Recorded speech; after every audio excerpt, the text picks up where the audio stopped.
ओम शांति। इस सृष्टि ड्रामा के अंदर वर्तमान जिसमें है, जो हमारे पास में है, वर्तमान मोमेंट, इसी का बहुत बड़ा महत्व है। जो बीत चुका वो तो बीत गया और फ्यूचर हमारे हाथ में नहीं होता है। तो ये सारे सृष्टि ड्रामा के अंदर ये वो पल हैं जब भगवान और बच्चे आपस में बैठकर बातचीत करते हैं, जब हमारा आपस में मिलन होता है कि मैं और भगवान आपस में बात कर रहे हैं। स्वयं वो वरदाता जिसने हमारे जीवन को वरदानों से भर दिया, हमारा समय वरदानी समय बना दिया, हमारे संकल्प वरदानी संकल्प बन गए, हमारे बोल वरदानी बोल बन गए, दृष्टि वरदानी बन गई, चाल चलन वरदानी बन गई। तो इस सारे सृष्टि या सारे कल्प के अंदर ये सबसे बेस्ट टाइम है, ये वर्तमान जो है। अगर हम ऐसी स्मृतियों में रहते हैं तो हमारी स्थिति हमेशा ऊपर रहती है, ऊंची रहती है। अगर हमारी स्मृतियां कमजोर हैं, साधारण हैं, नेगेटिव हैं, गिल्ट कॉन्शियस वाली हैं, तो हमारी स्थिति भी वैसी बनी रहती है और वो सारी चीज़ें हमारे चेहरे पर प्रैक्टिकल में दिखाई देती हैं। इसलिए बाबा ने आज कहा कि ब्रह्मा बाप को प्रत्यक्ष करने के लिए स्टैंप तो तैयार की, सबने सेवा की, पावरफुल योग लगाया, मनसा सेवा की, भाग दौड़ की, संबंध संपर्क के लिए। किस लिए? कि संसार में ब्रह्मा बाप को प्रत्यक्ष करने के लिए। लेकिन अगर हमने अनुभव नहीं किया वो वाला, तो दूसरे कैसे अनुभव करेंगे? तो हमारा जीवन एक अनुभव की प्रयोगशाला है, जिसके लिए बाबा ने हम सबको अनुभव की आंखें दी हुई हैं, ज्ञान का तीसरा नेत्र दिया हुआ है। सारे दिन में हम इन अनुभवों में कितना खोए रहते हैं, उन अनुभवों के कितने हमारे पास खजाने हैं, वो स्मृतियां हैं या वो तस्वीरें हैं, वो यादें हैं। तो प्रैक्टिकल में महसूस होगा कि बाबा हमारे आसपास ही है। नहीं तो केवल एक कहने मात्र गीत बजता रहता है। बाबा ने बताया ना, गीत तो बजता है लेकिन तो बीच में आ जाता है। तो ये बहुत सुंदर समय है, ये सबसे बेस्ट टाइम। जब भी हम मेडिटेशन में जब बैठते हैं तो हमेशा हमारा अधिकतर यही संकल्प रहता है कि मैं अभी भगवान से बातें करना जा रहा हूं। मैं और भगवान दोनों आपस में योग लगाएंगे। बाबा भी साकाश देंगे, हम भी साकाश देंगे। बाप और बेटा जैसे इकट्ठे बैठे हुए हैं, क्योंकि उसका अनुभव करने के लिए कुछ गहरी फीलिंग चाहिए, एक अपनत्व का भाव। वो महसूस था कि सचमुच वो मेरा है। जैसे लौकिक रिश्ते कैसे अपने लगते हैं, छूटते हैं, वो भूले भी नहीं भूले जाते हैं, जबकि पता वो तो एक दिन छोड़ के चले जाएंगे। जबकि पता है कि उन सब सांसारिक रिश्तों में स्वार्थ समाया हुआ है, उनमें रस नहीं है, वो टेम्परेरी हैं, अल्पकाल के हैं, चिरस्थायी नहीं हैं, विनाशी हैं, उनमें विकारों की बदबू है। ये सब जानने के बाद भी वो वाला जाल, लौकिक रिश्तों वाला जाल सहज भूलता नहीं है, जबकि पता उनका परिणाम दुखी है। लेकिन एक तरफ हमको ये भी पता है कि ये अविनाशी रिश्ता है हमारा, परमानेंट का है, जन्म जन्म का है। भले प्रोक्ष अप्रोक्ष रूप से भगवान को याद तो करते आए हैं ना, लेकिन अब हमको उसकी समझ मिली है, वो प्रैक्टिकल में हमारे सामने उपस्थित हुआ है, वो हमारे पास में आ गया है। लेकिन फिर भी बाबा कहते हैं माया घड़ी घड़ी बुला देती है। कितना वंडरफुल है कि जो हमारा परमानेंट साथी है उसको हम भूल जाते हैं। कितने हम बहादुर हो गए हैं कि सर्वशक्तिवान को भी हम अपने से जुदा कर देते हैं। बाबा ने कहा ना, तुम्हारी खुशी को चुरा ना ले, जब तक जीना है सदा खुश रहना है। क्यों क्या वाली बातें आती हैं मास्टर सर्वशक्तिवान के आगे, फिर ये बातें आती हैं तो कहीं ना कहीं हम अपने आप को सारे दिन में श्रापित करते रहते हैं। स्वयं को वरदान देने की बजाय स्वयं को श्रापित करते जाते हैं। कहाँ कहाँ श्रापित करते हैं कि हम बाप को भूल जाते हैं। सबसे पहले तो अपने आप को भूल जाते हैं कि हम कौन हैं। वो सारी स्मृति देह के इर्द गिर्द ही घूमती रहती है। जो हमारी ओरिजिनल संपत्ति है, अविनाशी संपत्ति है, जो स्वयं भगवान हमको दे रहा है, उसको हम भूल जाते हैं। अर्थात हम अपने आप को बहुत बार दिन में श्रापित करते रहते हैं, चाहे वो अपने बोल से, चाहे वो अपने संकल्पों से, चाहे संबंध संपर्क में आने पर दूसरों के अवगुण देखने से। बार बार बार हम अपने आप को श्रापित करते हुए बोझ अपने आप खुद ही चढ़ाते रहते हैं, क्योंकि पुरुषार्थ दिन प्रतिदिन बड़ा सूक्ष्म होता जाता है।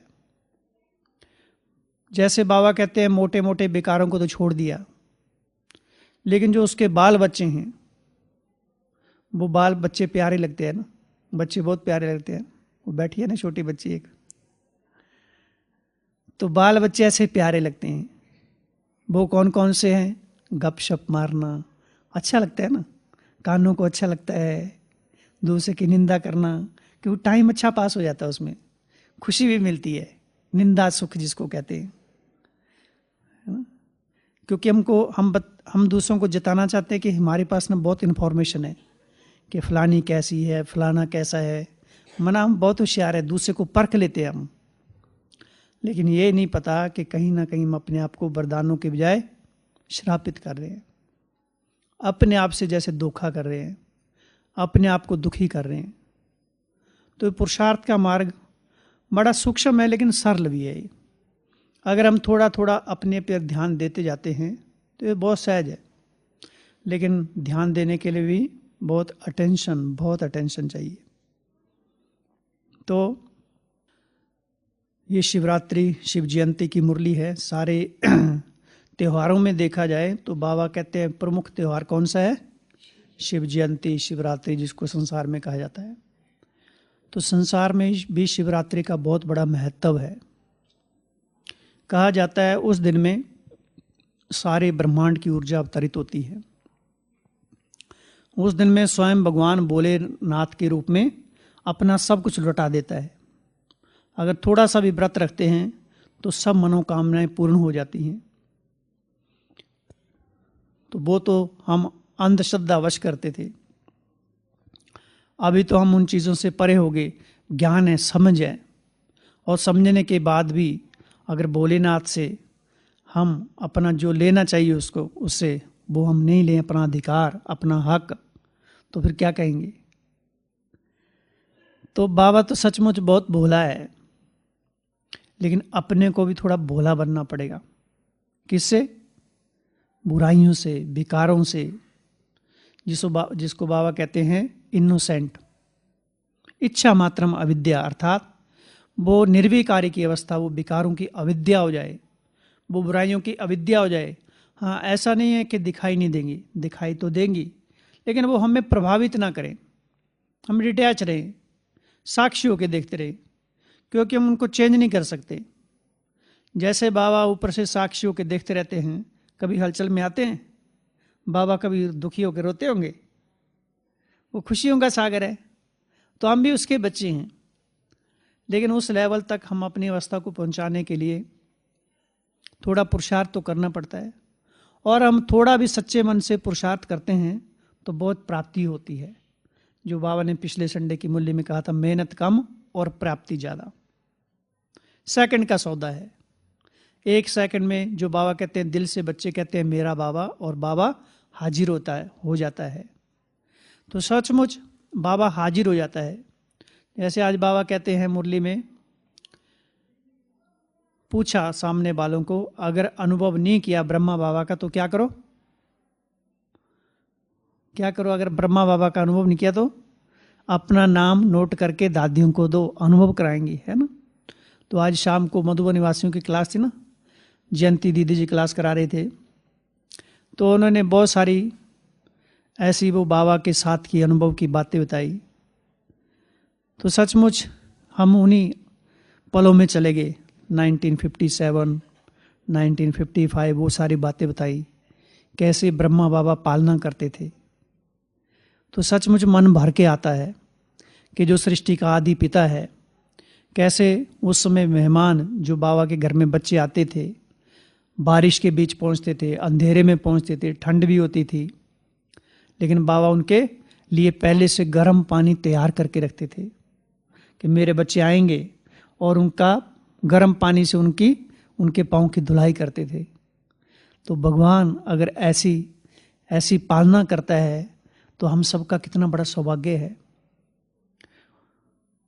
हम सब भी उसी कालखंड को अनुभव करें।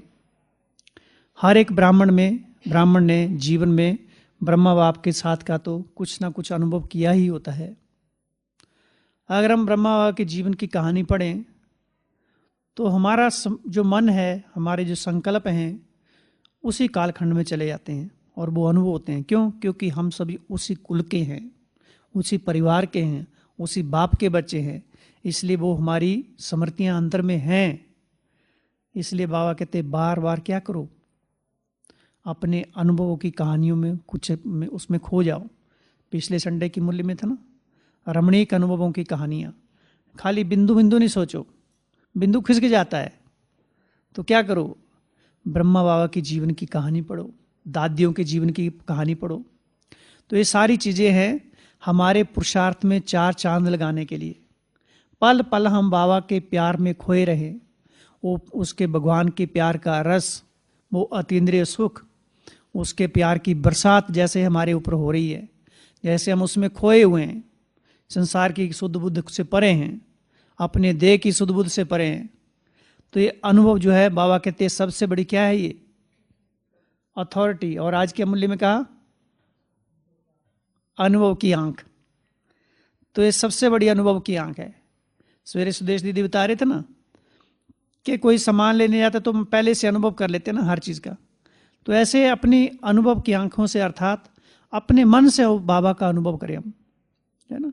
तो सब ने बाबा का तो अनुभव किया ही होगा ना। तो ये पल पल अनुभव करने का टाइम है, चाहे वो शिव बाबा चाहे ब्रह्मा बाबा है, दोनों को अपने आसपास में महसूस करना है।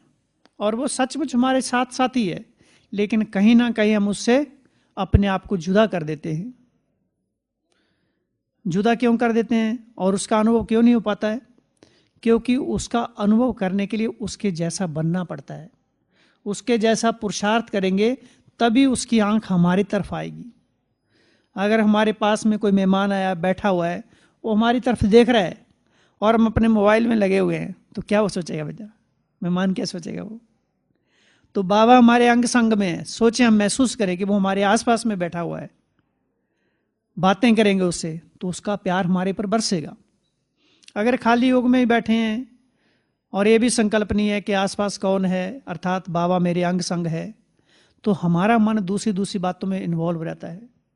और जो हम सोचते हैं वो वाइब्रेशन से हमारे मन बुद्धि पर उसका प्रभाव, हमारी बॉडी पर, हमारे आसपास के वातावरण, उनके वाइब्रेशन उस पर वातावरण को प्रभावित करते हैं।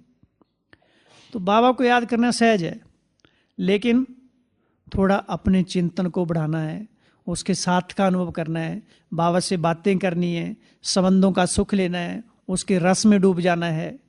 तो ये बहुत सारी बातें हैं जिसको हमको बाबा को गहराई से अनुभव करना है।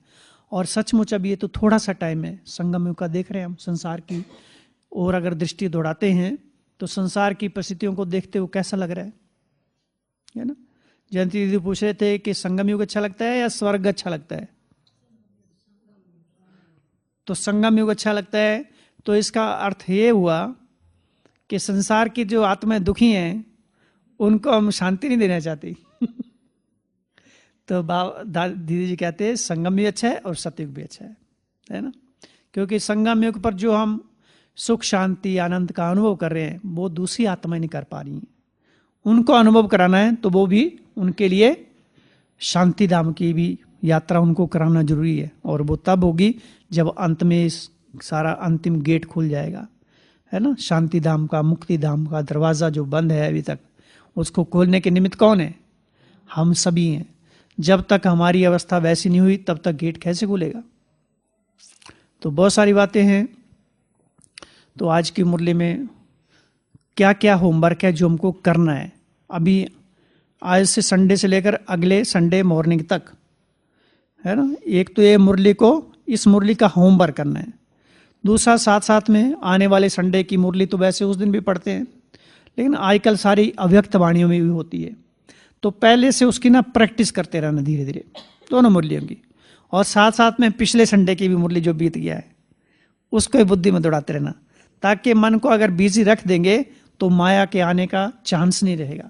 नहीं तो माया चांस लेती है और बार बार हमको क्या कहते हैं, कल मुरली में था ना, माया क्या करती है? थप्पड़ मारकर मुंह फेर देती है ना। कल था ना, बाबा ने कहा ना मुरली में, बच्चे प्रतिज्ञा करते हैं, है ना, धरत पर ये धर्म ना छोड़िए, अगर पालना नहीं की तो डंडे पड़ेंगे डंडे। तो बाबा थोड़ा मारेगा, लेकिन हमारे अपने ही कर्म, हमारी अपनी ही वो आदतें हमको तड़फाएंगी, भटकाएंगी। तो आज कौन सी मुरली है ये? हाँ जी, 9 मार्च 94। तो और आज भी 9 तारीख है, 9 अप्रैल। तो मुरली का टाइटल क्या था? एकदम एक्यूरेट टाइटल बताओ। हाँ, न्यारे और प्यारे। हाँ, और तो थोड़ा सा कुछ करना पड़ेगा ना, मन को काम नहीं देते हम, तब तो थोड़े ढीले हो जाते हैं। तो मन को काम देना, क्योंकि बाबा के शब्दों में, महावाक्य में बहुत ताकत भरी हुई है। वो बाबा के शब्द ही बाबा हैं। ऐसा नहीं सोचना कि बाबा ऊपर बैठा हुआ है, उन शब्दों में बाबा समाया हुआ है। तो क्या टाइटल था? Dash dash dash dash dash dash, सारे डैश हो गया। न्यारा प्यारा वंडरफुल स्नेह और सुखमय अवतरण शिव जयंती। क्या बताया? फिर से बोलो भी सभी। न्यारा प्यारा वंडरफुल स्नेह और सुख भरा अवतरण शिव जयंती, है ना। तो शिवरात्रि पर हम कितने जागरण किए हुए, व्रत किए हुए हैं। तो अभी तो प्रैक्टिकल में उसके साथ का अनुभव करना। अभी तो बाबा को ऐसे चिपक जाना चाहिए कि वो छूटे ही ना। अगर बाबा हमको अपने आप से जुदा करने तो भी ना हो पाए, इतना उसके साथ कंबाइंड हो जाने का है। तो आज बाबा किससे मिले हैं? कौन से बच्चों से मिले हैं? पूज्य शालिग्राम बच्चे। शालिग्राम तो सारे संसार की आत्माएं हैं, लेकिन हम बच्चे हैं पूज्य शालिग्राम। और कौन मिला हमसे? त्रिदेव रचयिता। तो बाबा त्रिदेव रचयिता हम सब आत्माओं से, शालिग्राम पूज्य आत्माओं से मिल रहे हैं। तो शालिग्राम आत्माओं के क्या लक्षण बताए हैं? बाबा कहते हैं मेरी तो सिंगल पूजा होती है। हाँ, डबल पूजा होती है। किसकी रूप में? एक तो शालिग्राम के रूप में और दूसरा देवता के रूप में।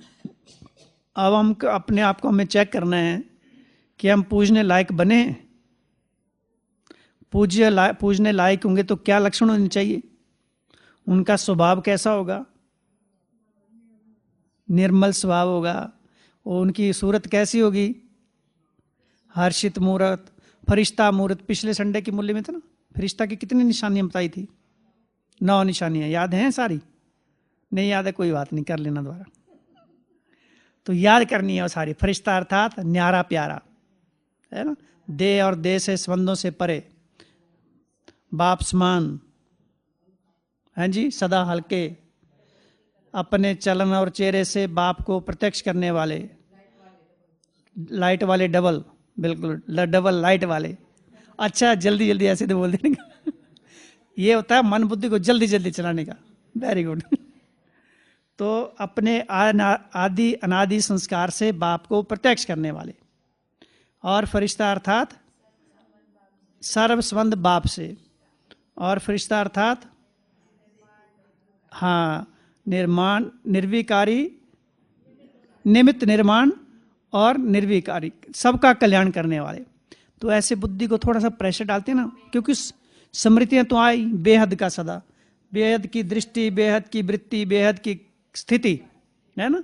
तो ये सारी कितनी धीरे धीरे बातें, तो ऐसे आपस में ज्ञान चर्चा करनी चाहिए, क्योंकि चर्चा करने की तो अपन सबको आदत है ही है ना। भले ज्ञान नहीं करते तो दूसरा कर लेते हैं, चर्चा तो कर ही लेते हैं। ये तो हम में सब में क्वालिटी है ही है, क्या करने की, चर्चा करने की।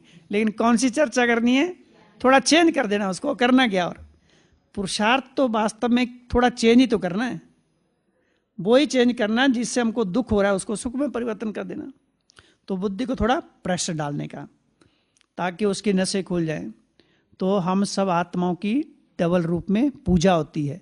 तो देवताओं के बता रहे थे कि देवता अगर हम हैं, पूज्य बनने लायक हैं, बन रहे हैं, तो उसके लक्षण क्या है। तो उसका अनुभव करना है कि मंदिर में जो मूर्ति बैठती है, मूर्ति रखी जाती है, तो उससे भक्त क्या क्या अनुभव करते हैं। तो अपनी सर्व मनोकामनाएं पूर्ण करते हैं वो। तो ये देखना है कि मैं इस संगम युग पर जो भी हमारे संबंध संपर्क में आता है, चाहे वो कोई भी है, चाहे वो किसी भी धर्म का है, जाति का है, बीके नॉन बीके कोई भी है, सभी हम उनको कितना संतुष्ट कर पा रहे हैं, उनकी मनोकामनाएं कितना कहाँ तक पूर्ण कर पा रहे हैं, कहाँ तक उनको हम प्रसन्न कर पा रहे हैं, उनकी समस्याओं का समाधान कर पा रहे हैं। भगत देवियों के आगे किस लिए जाते हैं, अपनी समस्याओं का समाधान करने के लिए। तो हम सभी तो वही हैं, और हम अपनी समस्याओं से जूझ रहे हैं। तो अगर हम अपनी समस्या से निकल पाएंगे तो उनकी समस्याओं का समाधान कैसे करेंगे। तो सब समस्याओं का समाधान बाबा तो हमको बताते हैं, लेकिन हम छोटी छोटी बातों को पकड़ के बैठ जाते हैं। इसलिए बाबा कहते हैं हमेशा ऊंची स्थिति पर हो। ऊंची स्थिति पर रहने से बाकी सब बातें नीचे दब जाती हैं। अर्थात हम ऊंची स्मृतियों में रहते हैं, सुमान में रहते हैं। सुमान एक साधारण शब्द हो गया है, उसको एक्सेप्ट करना है। जैसे बाबा कहते आज की मूल्य में कहा ना कि मास्टर सर्वशक्तिवान नहीं कर पाएंगे तो कौन करेगा। तो बाबा को हमारे ऊपर कितना फेथ है, तो वो हम हैं, वो स्वीकार करना उसको। लेकिन बिना स्वीकार किए हम प्रैक्टिस करते हैं ना, इसलिए उसका अनुभव नहीं हो पाता, इसलिए हमारे संस्कारों में परिवर्तन नहीं हो पाता, हमारे स्वभाव परिवर्तन नहीं होता है। अपने आप को जो अनुभव होना चाहिए कि हाँ मेरा धीरे धीरे परिवर्तन हो रहा है, मेरी अपनी कमी कमजोरियों को समाप्त करने के अंदर शक्ति बढ़ रही है, वो दृढ़ता बढ़ रही है, वो महसूस नहीं होती है।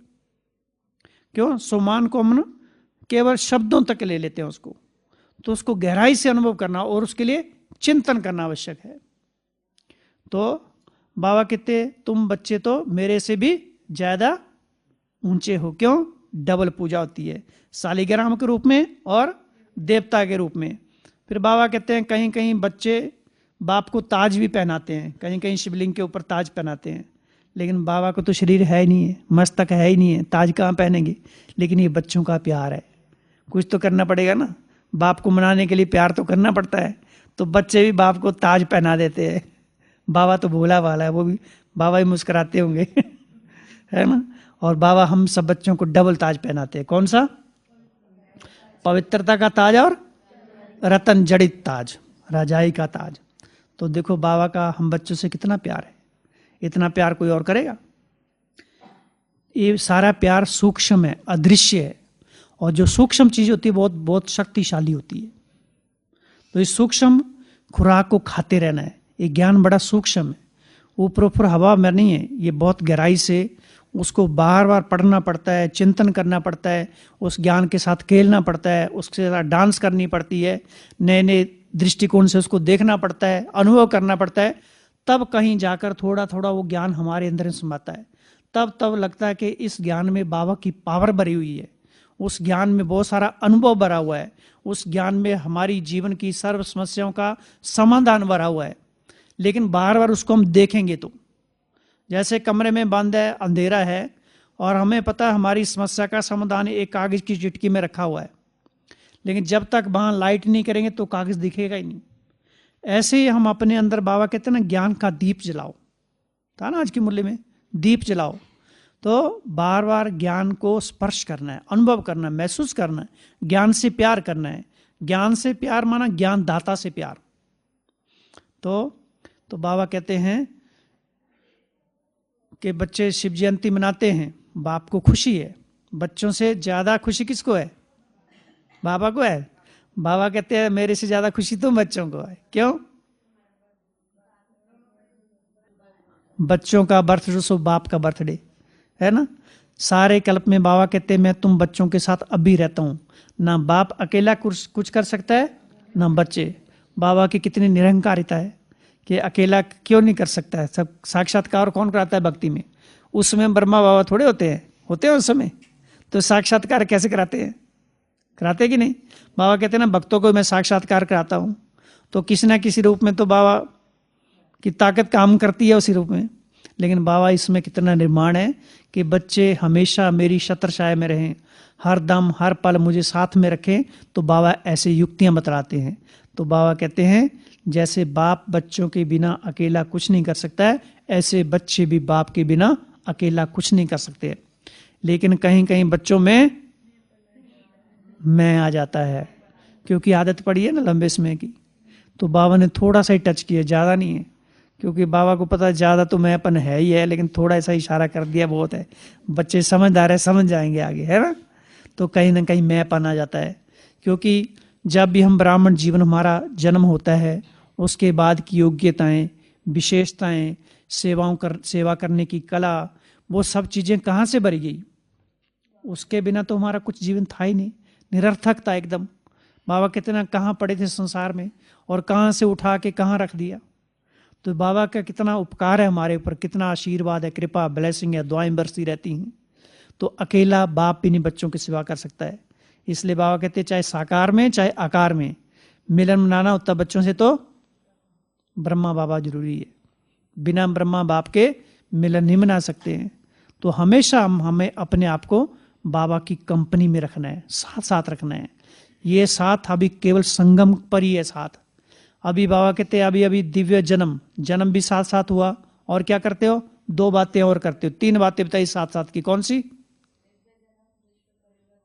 हाँ, दिव्य जन्म, बच्चे का भी जन्म साथ में, बाप का भी जन्म साथ साथ में। दूसरा, विश्व परिवर्तन का कार्य भी हम और बाप और बच्चे इकट्ठा करते हैं साथ साथ। और तीसरा, स्वीट होम भी वापस साथ साथ जाते हैं। तो ऐसी डेट संसार में किसी की है नहीं है। अगर बच्चे और बाप की जो एक समान डेट हो, या एक ही मंथ में हो, एक ही समय पर हो, ऐसा किसी का है नहीं। तो ये वंडरफुल विचित्र जन्म है, अलौकिक है, न्यारा प्यारा है। तो हमेशा हमें अपने आप को महसूस करना है कि अंग संग वो हमारे साथ साथ में, वो हमारे बिना रह नहीं सकता, ना हम उसके बिना रह सकते हैं। वो सागर है और हम क्या हैं? मछलियां। पानी सागर के बिना मछली कैसे रहेगी, है ना। तो गंगाएं तो है ही है ना, गंगाएं भी हैं। तो हम वो मछलियां हैं जो बिना सागर रह नहीं सकती हैं। तो हमेशा जो अगर मछली बाहर निकली तो क्या होगा? प्राण निकल जाते हैं। तो हमें भी सारे दिन में ज्ञान सागर में डूबे रहना है। ज्ञान सागर में डूबे रहना माने हम योग में डूबे हुए हैं। ठीक है। तो ये थी तीसरी बात। पहली बात थी कितनी, बाबा कहते कितनी श्रेष्ठ स्मृति और ये खुशी रहती है कि डबल पूज्य वाली। और दूसरी बात थी कि कभी अकेले नहीं अपने आप को समझना, हमेशा बाप के साथ में रहना। और तीसरी, ये दिव्य जन्म, ये स्मृति में रखना है कि हम बाप के साथ विश्व परिवर्तन का कार्य कर रहे हैं। तो हर कर्म करते हुए हमें ये स्मृति रखनी है कि वो कराने वाला करा रहा है। जो भी हम सेवा करते हैं, करते करते वो स्मृति रहनी चाहिए, और करने के बाद भी बाबा को अर्पित कर देना है। ताकि हमने देखा हल्के रहते हैं, और उसके बाद हमारे संकल्प भी नहीं चलते। नहीं तो सेवाओं का मैंपन, वो अहंकार आ जाता है, और फिर हमारी ग्रोथ होती नहीं है। अगर ग्रोथ होती भी है तो उसकी जो खुशी होनी चाहिए वो खुशी नहीं होती है फिर। इसलिए सेवा भी बाबा पर समर्पित। तो और साथ में ये सारे दिन में ड्रिल का बताया बाबा ने, स्वीट होम साथ साथ जाना है। तो ये भी सारे दिन में महसूस करना है, क्योंकि मुरली से हमको होमवर्क निकालना है कि मैं और बाबा साथ साथ में स्वीट होम में जा रहे हैं। तो ये तीसरी बात। चौथी बात थी बाबा ने विशेषताएं देखी बच्चों की। कौन सी? 2 विशेषताएं। व्रत और व्रत जागरण एक ही बात है, व्रत जागरण में आ गया, व्रत और डैश। हाँ, एक है व्रत, दूसरा है कि स्वयं बलि नहीं चढ़ते, किसी को चढ़ा देते, जब मौत की बात आती तो किसी को आगे कर देते। तो बाबा कहते ऐसे नहीं करना। तो कौन कौन सा व्रत है इसमें? देखो बाबा कितने भक्तों की भी कितनी महिमा की है ना। अभी पीछे देवियों के नवरात्रे थे तो कितनी दूर दूर से श्रद्धालु आते थे पैदल, 200 300 किलोमीटर थे। बाबा कहते हैं कितना भी टाइम लग जाए लेकिन वो अपना व्रत नहीं तोड़ते हैं, पैदल चलते रहते हैं। बुजुर्ग माताएं कितना पैदल चलती हैं। हमने देखा एक बार गिरनार पहाड़ी गए थे। कहाँ गिरनार पहाड़ी? जूनागढ़ में। हाँ, 10,000 सीढ़ी है वहाँ। वहाँ बहुत साल पहले हमको दादी जी ने भेजा था, एक बस गई थी, तो 10,000 सीढ़ी है और बुजुर्ग माताएं ऊपर चढ़ी जाके। बताओ कितनी ताकत है, कितने श्रद्धा भगवान के प्रति प्यार है वो। तो कितना पैदल करते रहते हैं, अपना व्रत नहीं तोड़ते हैं, भले वो थक जाएं लेकिन फिर भी व्रत को पूरा करते हैं। और दूसरा व्रत कौन सा बताया? भोजन का व्रत। और बाबा कहते हैं भोजन भी क्या है? हम सबको ब्रह्मा भोजन मिलता है और संसार वाले ही भोजन का व्रत करते हैं, लेकिन बीमार भी हो जाए तो भी तोड़ते नहीं है वो। इतना दृढ़ प्रतिज्ञा, उसके प्रति दृढ़ संकल्प का व्रत लेते हैं वो। कुछ भी हो जाए लेकिन अपना व्रत नहीं तोड़ते हैं वो, व्रत को पूरा करते हैं। हमने देखा ना, यहाँ भी श्रमिक आते हैं, जो माताएं आती है नवरात्रों में, पूरा दिन केवल एक बार चाय पिएंगे बस, पूरा दिन व्रत रखती हैं, 7 दिन तक व्रत रखते हैं। तो वास्तव में व्रत में बहुत बड़ी ताकत है। व्रत से वैज्ञानिक दृष्टिकोण से भी हम व्रत का हमारे शरीर के लिए बहुत फायदा है। इसलिए भक्ति मार्ग में जो व्रत रखते हैं तो उससे शरीर का भी शुद्धिकरण होता है, मन का शुद्धिकरण होता है, तन का शुद्धिकरण होता है, बुद्धि का शुद्धिकरण होता है। क्योंकि जो हम भोजन थोड़ा छोड़ देते हैं तो शरीर में जो भोजन पचाने की जो ताकत है वो बच जाती है। नहीं तो हम शरीर में अगर ज्यादा भोजन डालते रहेंगे तो सारी शक्ति वहीं चली जाती है। इसलिए व्रत का बहुत बड़ा महत्व है। इसलिए सप्ताह में एक दिन तो जरूर व्रत रखना चाहिए, लेकिन उस समझ के साथ, ऐसा नहीं जबरदस्ती रखना, हर चीज समझ के साथ चाहिए। नहीं तो कोई हट से रख लेते हैं और उसका फिर उल्टा का असर भी हो जाता है और व्रत के नुकसान भी होते हैं। अगर हम लंबे समय तक व्रत रखते हैं तो क्या क्या नुकसान होता है? हाँ जी, शक्ति कम हो जाएगी और चिड़चिड़ापन आ जाता है। किसी ने कुछ बोल दिया तो मन में थोड़ी खिंचावट सी आ जाती है, तनाव हो जाता है, टेंशन हो जाता है अगर लंबे समय तक व्रत रखते हैं। इसलिए हर चीज की बाबा ने हमको समझ दी हुई है। ज्ञान माना समझ, ज्ञान माना रोशनी, प्रकाश, लाइट। तो हर चीज की अंडरस्टैंडिंग चाहिए। अंधश्रद्धा के साथ कोई नहीं चीज करनी है। हर चीज अपने व्यवस्थाओं को देखते हुए समझ के साथ करनी है, तो हमको उसका फायदा मिलेगा। तो व्रत, कौन सा व्रत? एक तो भोजन का व्रत, फिर बाबा कहते जागरण का व्रत। कैसे पूरी रात जागते रहते संसार में लोग, किससे जागे? और बाबा ने हमको कौन से जागरण का व्रत बताया? अज्ञान की नींद से। अज्ञान की नींद अर्थात देहाभिमान, पुराने संस्कार, पुरानी स्मृतियां, पुराने स्वभाव और पुराने संबंध, लौकिक संबंध में बार बार बुद्धि खींचनी, ये सारी अज्ञान की नींद है ये। तो बाबा ने हम सबको कहा कि घर गृहस्थ में भले रहो, लेकिन जैसे घर को सेवा केंद्र समझो, जैसे वो तोड़ निभाओ, वहां ट्रस्टी होकर रहो, न्यारे प्यारे होकर रहो। वो हमको एक सेवा का मौका मिला, सुनहरा मौका। जरूरी नहीं है घर में सबको ज्ञान सुनाना, नहीं, सबकी नब्ज देख के उसी अनुसार उनका ट्रीटमेंट करना है, तो धीरे धीरे उनको अच्छा लगेगा। अगर हम डायरेक्ट ज्ञान सुनाएंगे और हजम करने की शक्ति नहीं है तो उल्टियां करेंगे घर में और बदबू आएगी फिर उल्टियों की। और ऊपर से फिर हम ज्ञान सुनाएंगे, बाबा तो हमारा ऐसा कहता है और तुम ऐसे कह रहे हो। तो डायरेक्ट ज्ञान सुनाने की जरूरत नहीं है, नब्ज दे के धीरे धीरे युक्ति तरीके से। वहां अगर हम ज्ञान नहीं सुना सकते हैं तो दूसरे तरीके से पालना करें उनके साथ खुशी खुशी बात करें, व्यवहार में खुशी खुशी आए, उनके साथ भी घूमने फिरने जाएं, उनके साथ भी मंदिर में जाएं। अगर वो मंदिर में जाते हैं भक्ति करने तो हम नहीं जाएं तो ये भी ठीक नहीं है, हमको भी जाना चाहिए वहां। हम अपने दर्शन करके आए वहाँ, वहाँ बैठ के अच्छा योग करें। वो तो एक बहुत बड़ा सुनहरा मौका होता है हमको अपनी मनसा सेवा का, क्योंकि मंदिर के वाइब्रेशन भी ऐसे वैसे थोड़े होते, बहुत शक्तिशाली वाइब्रेशन होते हैं। वहाँ वो जो प्रार्थना होती है, घंटियाँ बजती हैं, तो हमारी सारी स्मृतियाँ अंदर की जागृत होती हैं। जो बाबा कहते तुम पूज्य स्वरूप हो, तो वो सारी स्मृतियाँ, हमारे लक्षण, वो हमारी सारे अंदर के जो वो सारे उनके चिन्ह है, संकेत है, वो सब हमें अपने आप महसूस होने लगते हैं कि हम इतने ऊंचे हैं कि भगवान तो कह रहा है लेकिन भगत भी हमको कह रहे हैं। तो मंदिर में जाके अपना योग किया और वो पूजा कर रहे हैं। अगर उनके साथ पूजा भी करनी पड़े तो पूजा भी कर दो, कौन सी बड़ी बात है उसमें। वो आहुतियाँ डाल रहे हैं तो आहुतियाँ डालो। हम भी जब नए नए ज्ञान में आए तो हमको घर में बुलाया, तो घर में एक यज्ञ था, तो यज्ञ में हमको बिठा दिया आहुतियाँ करने। तो एक दूसरे भी भाई थे, वो नहीं बैठे, बोला हम क्यों बैठेंगे इधर। हमने बोला सबसे अच्छा मौका तो विक्रम भस्म करने का यही है, अग्नि जल रही है, अपनी सारी आहुतियाँ डाल दो। तो वो अपना सारा मटेरियल यज्ञ में तिल जौ चो लेते सारी लेके हम भी स्वाहा करते थे, तो अंदर से खुशी होती थी। और सब लोग दिखते थे तो भक्ति भी करते हैं, ये तो अब तो अंदर की बात ही क्या है। और हम वास्तव में हमारी सच्ची भक्ति है।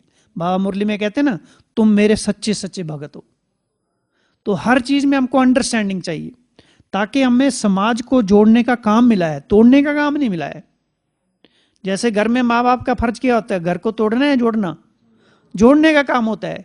तो बाबा कहते हैं तुम भी सारे संसार के पूर्वज हो, तो हमारा भी सारे संसार के सारे समाज को जोड़ने का काम है, तोड़ने का काम नहीं है। एक माला में पिरोने का काम है हमारा।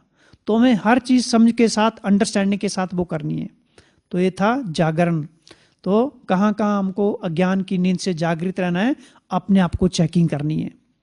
फिर बाबा कहते हैं, बाबा विदेशियों से बात करते हैं कि कौन सी भाषा विदेशियों की, रॉयल भाषा कौन सी थी, एक रमणीक भाषा बाबा ने कहा, रॉयल नहीं रमणीक भाषा। रमणीक भाषा बाबा ने विदेशियों की देखी, कौन सी, एंजॉय पसंद करते हैं, शांत शांत क्या रहना, उनको मनोरंजन पसंद करते हैं। तो बाबा ने पहले तो मुबारक दी कि चलो व्रत में पास हैं, है ना, बर्थडे मनाया उसकी मुबारक हो, लेकिन हलचल में भी सदा अचल रहना इसकी मुबारक। और फिर 3 बातें बताई जो प्रश्न आते हैं, 4। एक तो बाबा ने कहा सबसे पहले तो संकल्प ये करो कि कभी मुश्किल शब्द नहीं कहेंगे। तो हमें अपने जीवन में कभी मुश्किल नहीं सोचना है। और सबसे ज़्यादा मुश्किल कहाँ लगता है, सेवा में कोई मुश्किल नहीं लगती है, खुशी खुशी कर देते हैं, है ना। मुश्किल कहाँ लगता है, योग में मुश्किल लगता है। तो योग में मुश्किल नहीं है, देखो अंदर में बैठा हुआ ना, इसलिए तो निकल रहा है, मुश्किल लगता है। तो मुश्किल शब्द खत्म। बाबा कहते हैं पहले तो दृढ़ संकल्प ये करो कि आज से मुश्किल शब्द हम डिक्शनरी में खत्म कर देंगे। वो पता नहीं किसने डाल दिया हुआ है मुश्किल शब्द। तो मुश्किल शब्द से मुक्ति। फिर दूसरा व्हाट, वाई और हाउ। तो व्हाट अर्थात अगर व्हाट आए तो फ्लाई करो। तो व्हाट कहाँ कहाँ आता है, क्या कहाँ कहाँ क्या क्या आता है, ये क्या हो रहा है, क्या करेंगे, है ना। तो एक लिस्ट अपनी अपनी बनानी है, क्योंकि खाली वो शब्दों तक सीमित नहीं रखना। वो तो बाबा हम सबको होमवर्क देते हैं। तो क्या अगर शब्द आए तो फ्लाई करना, ज़्यादा टेंशन लेने की जरूरत नहीं है, सोचना नहीं है, छोड़ देने का उसको, वहाँ फ्लाई करो। कल का स्लोगन था ना, कौन सा स्लोगन था कल, उड़ने के लिए बताया था, हाँ, उमंग सा के पंख, उमंग सा के पंख लगाकर उड़ते रहो और उड़ाते रहो। तो क्या करना है, हमेशा उड़ते रहना, फ्लाई। दूसरा वाई, वाई आए तो अर्थात क्या करेंगे, वाई वाई, क्यों क्या के चक्कर में जाने का जरूरत नहीं है, क्यों हो रहा है, क्या कर रहे हैं, कैसे कर रहे हैं, टाइम कहाँ है अभी उस चक्कर में जाने का, टाइम ही बहुत थोड़ा हमारे पास, और पेपर सिर पर हैं। अब एग्जाम सिर पर हो और हम दूसरे सब्जेक्ट में लग रहे हैं जो हमारा सब्जेक्ट ही नहीं है, तो फिर हम पास कैसे होंगे।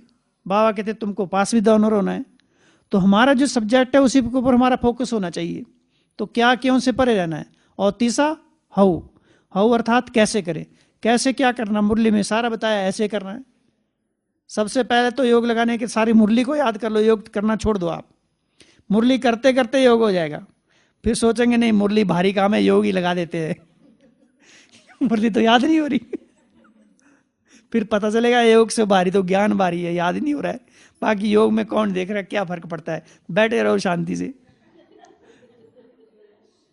क्योंकि मन को पीड़ा होती जब ज्ञान को याद करते हैं ना, मन बड़ा दुखी हो जाता है, बोला कहाँ झंझट में पड़ा, क्यों याद करने का इसको। लेकिन योग को सहज करने के लिए मन को पीड़ा देनी है, ये मीठा दर्द है, मन को मन मनव करने का है। तो वाय नहीं, हव नहीं करना, हव करेंगे तो कौन आ जाएगा, हवा। ये कहाँ रहता है हवा, हवा क्या होता है, किसको कहते हैं हवा, हाँ कोई डरावनी चीज होती है, शैतान का नाम है। जब बचपन में बच्चे छोटे होते हैं तो उनको माँ बाप डराते हैं, सो जाओ नहीं तो हवा आएगा, शैतान आएगा। तो ये डर, तो ऐसा इस प्रकार का कोई डर हमारे मन में नहीं होना चाहिए। तो ये 3 बातों से मुक्त, 4 बातों से मुश्किल, व्हाट, वाई एंड हाउ, ये सब बातों से मुश्किल। तो बाबा कहते जन्मदिन तो मनाया, मनोरंजन भी इस जीवन में आवश्यक है। तो मनोरंजन के लिए बाबा ने 6 बातें बताई, कौन कौन सी,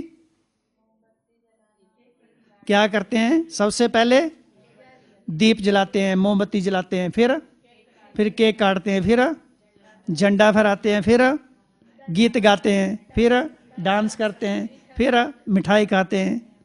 तो ये कितना बड़ा मेला लगा दिया बाबा ने। तो दीप कौन सा जलाना है, देखो एक एक बाबा के वाक्यों में वो स्थूल चीजों के साथ कैसे ज्ञान को जोड़ा है, कि हम इन सब स्थूल चीजों को देखते हुए ज्ञान को जोड़ दें उसके साथ में। तो दीप कौन सा जलाना है, दृढ़ संकल्प का दीप जलाओ, अर्थात दृढ़ता, जहां बाबा ने कहा जहां दृढ़ता वहां सफलता है, दृढ़ता कमजोर तो सफलता भी वैसे कम मिलेगी। तो दृढ़ संकल्प का दीप हमेशा जलते रहना चाहिए। दूसरा, केक, केक की कितनी अच्छी डेफिनेशन दी। केक को क्या करना है, पहले तो बनाना पड़ेगा केक, केक है ही नहीं तो काटेंगे कहां से तो केक कैसे बनाएंगे, केक कैसे बनाएंगे, ऑलरेडी बनाया हुआ है अच्छा ठीक है हाँ, तो केक को क्या करना है, बाबा ने कहा उसको पूरा नहीं खाया जाता है, उसको काटते हैं, है ना।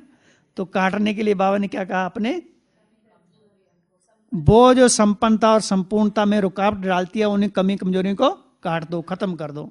फिर क्या करो, केक पूरा नहीं, छोटा टुकड़ा तो उसको खा लो, अर्थात शक्ति धारण करो। वंडरफुल है भगवान के महावाक्य, कैसे कैसे एक एक बात को समझाते हैं। अगर हम केवल एक ही बार मुरली को पढ़ते हैं तो कुछ पल्ले नहीं पड़ता है, ऐसे चली जाती है, फिर सोचते इसमें क्या है, वैसे ही लिखा हुआ है। लेकिन नहीं, गहराई से पढ़ते पढ़ते पढ़ते फिर पता चलता है इसमें तो बहुत गहरे अर्थ छिपे हुए हैं। तो केक को काटना है, जब भी केक बनाएंगे या केक खाएंगे तो क्या करेंगे, ये पॉइंट हमेशा याद आना चाहिए, ठीक है। और फिर तीसरा क्या करेंगे, झंडा, झंडा कहाँ फहराएंगे, झंडा फहराते समय क्या स्मृति रहनी चाहिए, हर संकल्प, हर कर्म, हर बोल में बाप की प्रत्यक्षता, अर्थात जो बाबा की एक्टिविटी है, बाबा की सोच है, मेंटेलिटी है, वैसी हमारी मेंटेलिटी रहनी चाहिए, वैसी हमारी सोच रहनी चाहिए, वैसे हमारे से वाइब्रेशन निकलते रहने चाहिए, वैसे हमारे से वो प्यार की बरसात होती रहनी चाहिए, वो रूहानियत का अनुभव होते रहना चाहिए, वो अलौकिकता का अनुभव होते रहना चाहिए। बाबा को के आते ही कैसे माहौल सारा बदल जाता है। जब दादियाँ आती थी, दादियों को देखते कैसा माहौल बदल जाता था, ऐसे लगता था दादियों के अंग संग रहने से कि जैसे ब्रह्मा बाबा इनके अंग संग, ब्रह्मा बाबा ही उनमें परिलक्षित होता था, दिखाई देता था प्रैक्टिकल रूप में। तो हमारे भी हर कर्म में बाबा के चरित्र दिखाई दे, इस चित्र में चरित्र दिखाई दे, स्वयं सृष्टि के पिता के, आदि पिता के, ठीक है। तो हर कर्म, हर बोल, हर संकल्प में बाबा की प्रत्यक्षता किसी ना किसी रूप में, किसी से मीठा बोलना, समय पर किसी को सहयोग दे देना, किसी के दुख दर्द सुन लेना, किसी को अगर थोड़ा टाइम चाहिए उसको टाइम दे देना, ये तो दुआएं कमाने का साधन है। अगर हम अभी दुआएं नहीं कमाएंगे तो कब कमाएंगे, ये दुआओं कमाने का तो सीजन चल रहा है और ये सीजन पूरा होने वाला है, ठीक है। तो ये था, क्या किया अभी हमने, झंडा फहराया, और आगे क्या करेंगे, बाबा ने कहा डांस, खुशी की डांस करो। तो बाबा ने कहा खुशी अंत तक रहनी चाहिए, कोई भी तुम्हारी खुशी को चुरा ना ले, जब तक जीना है तब तक खुश रहना, ये संकल्प लो, व्रत करो, ये कुछ भी हो जाए हमारी खुशी ना जाए। भगवान के बच्चे और दुखी, बाबा ने कहा एक उदास हो तब फोटो अपना निकालो। अब जब कोई उदास होगा तो फोटो निकालेगा कोई अपना, उसमें तो मन ही नहीं करेगा फोटो निकालने का। लेकिन मन में स्मृति तो रहती है ना, मन में फोटो निकालो। तो एक फोटो खुशी का रखो, एक उदासी का रखो, तो हमेशा खुशी, खुशी जैसी खुराक नहीं। सारे खुशी के पॉइंट अलग से लिखो कि मेरी खुशी जीवन में कैसे बनी रहे, और बाबा ने खुशी के बारे में क्या क्या रहा है जो हमको याद है, और जो हमको नहीं याद है तो मुरली में ढूंढो उसको, अपने को होमवर्क देना है। और क्या कहा बाबा ने गीत के बाद, डांस के बाद? जो खुश रहेगा वो खुशी भी देगा, अर्थात मिठाई खाएगा, मिठाई खाएगा भी और मिठाई खिलाएगा भी, और गीत गाएगा। कौन सा गीत? मेरा बाबा। अगर बैटरी स्लो हो गई तो मेरा बाबा, उल्टा आ जाएगा। रेडियो या टेप रिकॉर्डर की बैटरी डाउन हो जाती तो क्या करते थे उसको फिर धूप में रखते थे, है ना। तो हमको भी हमेशा ज्ञान सूर्य के सामने रहना, ताकि हमारी आत्मा रूपी बैटरी हमेशा फुल चार्ज रहे, कम नहीं हो। जैसे मोबाइल कई बार क्या होता है, चार्जिंग में तो लगाते लेकिन स्विच ऑफ ही रहता है, ऑन ही नहीं करते, फिर बाद में ऑन तो है ही नहीं। तो ऐसे ना कि हम योग में बैठे हैं और स्विच ऑन ही ना हो हमारा। ये सारी स्मृतियों का स्विच है। पिछले संडे की मुरली में था ना, क्या पिछले संडे की मुरली का टाइटल क्या था? ये स्विच से याद आया, क्या था? स्मृति कौन सी? सोमान की स्मृति का स्विच ऑन करो तो डैश डैश डैश, तो अंधकार समाप्त हो जाएगा, देवान का अंधकार समाप्त हो जाएगा ना। तो ऐसे लिंक जुड़ जाएगा। जब भी कोई ऐसी पॉइंट आएगी तो क्या करना, हमेशा बैटरी फुल चार्ज कर के रखनी है। फिर बाबा ने किससे मिला? बाबा किससे बात की? विदेशियों से। बाबा कहते सेवा तो बहुत की। कौन सी सेवा के लिए? ब्रह्मा बाबा की स्टैंप तैयार की, है ना।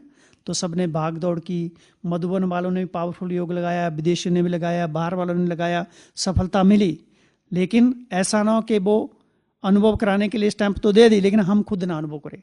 तो हमेशा अनुभव करना है कि ब्रह्मा बाबा, शिव बाबा हमारे अंग संग हैं, उनका वरदानी हाथ हमारे सिर पर है। ये थोड़ा सा टाइम है हमको ये अनुभव करने का है। तो ये सारी चीज़ें हमको स्मृति में रखनी है। और भटकती हुई आत्माएं आएंगी बड़ी फास्ट स्पीड से, 10G स्पीड से आएंगी, 5G 6G नहीं 10G स्पीड से आएंगी। तो उनको ठिकाना कैसे देंगे? लंबे समय तक आत्मा की स्मृति में रहेंगे, हल्के रहेंगे। बाबा कहते हर एक के मस्तक में चमकते हुए सितारे को देखो, शरीरों को देखते हो भी ना देखो। शरीर दिखाई देंगे लेकिन शरीर की स्मृतियां हमारे मन में नहीं अंकित होंगी, वो नहीं खींचेंगे। इसकी आंखें ऐसी है, इसका मुख ऐसा, नहीं दिखाई दे रहा शरीर, लेकिन स्मृतियां हमारी देह के तल इर्द गिर्द नहीं घूमेंगी। तो हमेशा मस्तक में चमकता हुआ सितारा, ये हमारी वृत्ति बनी रहनी चाहिए। और फिर बाबा ने कहा ऑलराउंडर सेवादारी कौन है? जो सेवा के महत्व को समझते हैं वही ऑलराउंडर सेवादारी है। तो कितनी सारी बातें थी। अब देखेंगे, टाइम तो हो गया 2 मिनट में, कितने सारे व्रत इस मुरली में कहे। तो इसमें बहुत सारे हो सकते हैं लेकिन 25 व्रत है इसमें। सबसे पहला व्रत है आत्मिक स्थिति में स्थित रहने का, ये जो वरदान में है। तो हमको ये रहना, हमेशा आत्मिक स्थिति में स्थित रहने का व्रत रखना है, अपना एक चिंतन करना उसके ऊपर तैयार। दूसरा है बाप की कंपनी में रहने का व्रत, संग साथ में रहने का व्रत, छोड़ना नहीं। तीसरा है बाप की छत्रछाया में रहने का व्रत। चौथा है दृढ़ता का संकल्प, दृढ़ता का व्रत, दृढ़ता नहीं छोड़ेंगे। और 5वां है एंजॉय करना है, इस ब्राह्मण जीवन का एंजॉय करना है। कैसे? बाबा ने पिछले संडे की मुरली में कहा था मन मनाव अभी मनोरंजन है, तो एंजॉय करना। नेक्स्ट है भोजन का व्रत, भोजन के ऊपर हम क्या क्या कर सकते हैं हमको खुद ही चिंतन करना है। नेक्स्ट है सदा गीत गाने का व्रत। नेक्स्ट है सदा हल्के रहने का व्रत। नेक्स्ट है सदा मैं को बलि चढ़ाने का व्रत। नेक्स्ट है सदा जागरण का व्रत। फिर नेक्स्ट है सदा खुश रहने का व्रत। नेक्स्ट है सदा एक बाप के स्नेह में समाये रहने का व्रत। नेक्स्ट है मुश्किल शब्द समाप्त करने का व्रत, खत्म माना खत्म। नेक्स्ट है न्यारा प्यारे रहने का व्रत। नेक्स्ट है इस ड्रामा की अविनाशी नींद को साक्षियों के देखने का व्रत। कुछ भी हो रहा है ड्रामा में, उसको साक्षियों के देखते रहना है। नेक्स्ट है पास विद ऑनर बनने का व्रत लेना है। नेक्स्ट है क्यों, क्या और कैसे से परे, व्हाट, वाई एंड हाउ, इससे परे। नेक्स्ट है सोमान में रहने का व्रत। कौन सा सोमान बताया बाबा ने मुरली में? वैसे तो बहुत सारे सोमान है, पूज्य, शालिग्राम, मास्टर, सर्वशक्तिवान, कितने सारे सोमान है। तो हमेशा सोमान में स्थित रहना है। नेक्स्ट है स्वीट होम जाने का व्रत, सारे दिन में बार बार स्वीट होम जाने का अपने से एक प्रतिज्ञा करनी है। नेक्स्ट है ट्रस्टी रहने का व्रत। और नेक्स्ट है उमंग उत्साह में रहने का व्रत। नेक्स्ट है व्यर्थ के गेट को खत्म करने का, व्यर्थ का गेट था ना, ये व्यर्थ का गेट कौन खोलते हैं? ये 3 शब्द तो खोलते हैं। और लास्ट वाला है अपनी वीकनेस, कमजोरियों को समाप्त करने का व्रत। तो कितने सारे व्रत हैं। तो मुरली को नए नए एंगल से पढ़ना, ABCD लिखना और मुरली के शब्द अलग अलग करते जाना, तो ताकि चिंतन, नया चिंतन और अपना चिंतन दूसरों को बांटना, ताकि दूसरों को भी थोड़ा रास्ता मिले। अगर अपने चिंतन को हम अपने तक रखते हैं ना, तो फिर वो रुक जाता है, वो ज्ञान ठहर जाता है, वहां से दुआएं नहीं मिलती हैं। तो हम दुआएं लेना और दुआएं देना, इसके रास्ते खुद तलाशने हैं। तो कितनी सारी बाबा ने बातें बताई। तो क्या करेंगे? न्यारा, प्यारा, वंडरफुल, स्नेह, सुखमय अवतरण, ये हम सबका है बाबा के साथ साथ में। तो ऐसी शिव जयंती की बाबा हम सब बच्चों को कितनी बधाई देते हैं, मुबारक देते हैं। अच्छा, ओम शांति।